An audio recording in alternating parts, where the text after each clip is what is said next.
Hi everybody, welcome back to Social Nerd.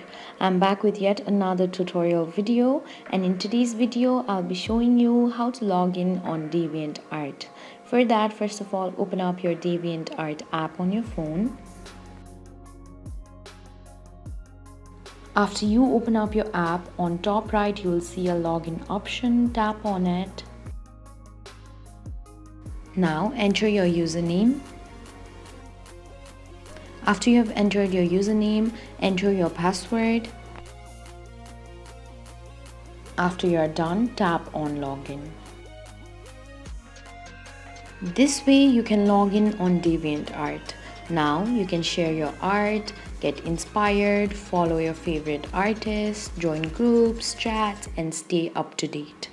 Thank you for watching. If you like the video, please hit the like button. If you want to see more tutorial videos, hit the subscribe button. And if you have something to say, please leave a comment.